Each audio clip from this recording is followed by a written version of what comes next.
సమగ్ర శిక్ష ఉద్యోగులను రెగ్యులర్ చేయాలని డిమాండ్ చేస్తూ నల్గొండ కలెక్టరేట్ ముందు 26వ రోజు నిరవధిక సమ్మె కొనసాగింది. ఈ రోజు రాష్ట్ర ముఖ్యమంత్రికి మరియు వివిధ మంత్రులకు ట్విట్టర్ వేదికగా సోషల్ మీడియాలో పోస్టులు చేస్తూ నిరసన తెలిపారు. ఈ సందర్భంగా జిల్లా అధ్యక్ష కార్యదర్శులు మొల్గూరి కృష్ణ, బొమ్మకాని రాజు మాట్లాడారు. సమగ్ర శిక్ష ఉద్యోగులను రెగ్యులర్ చేయాలని డిమాండ్ చేస్తూ నల్గొండ కలెక్టరేట్ ముందు 26వ రోజు నిరవధిక సమ్మె కొనసాగింది. ఈ రోజు రాష్ట్ర ముఖ్యమంత్రికి మరియు వివిధ మంత్రులకు ట్విట్టర్ వేదికగా సోషల్ మీడియాలో పోస్టులు చేస్తూ నిరసన తెలిపారు. ఈ సందర్భంగా జిల్లా అధ్యక్ష కార్యదర్శులు మొల్గూరి కృష్ణ, బొమ్మకాని రాజు మాట్లాడుతూ గౌరవ ముఖ్యమంత్రి పిసిసి అధ్యక్ష హోదాలో సమగ్ర శిక్ష ఉద్యోగులకు ఇచ్చిన హామీ మేరకు రెగ్యులర్ చేయాలని, లేని పక్షంలో తక్షణమే పే స్కేల్ అమలు చేయాలని కోరారు.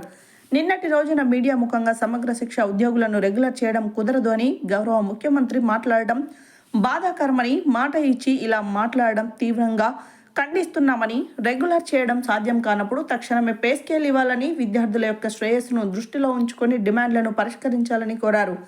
దీక్షకు మద్దతుగా high court advocate Rapol Bhaskar, MCPI జిల్లా కార్యదర్శి వస్కుల మట్టయ్య, ఏఐఎస్ఎఫ్ జిల్లా ఉపాధ్యక్షులు శోభన్ బాబు హాజరయ్యారు.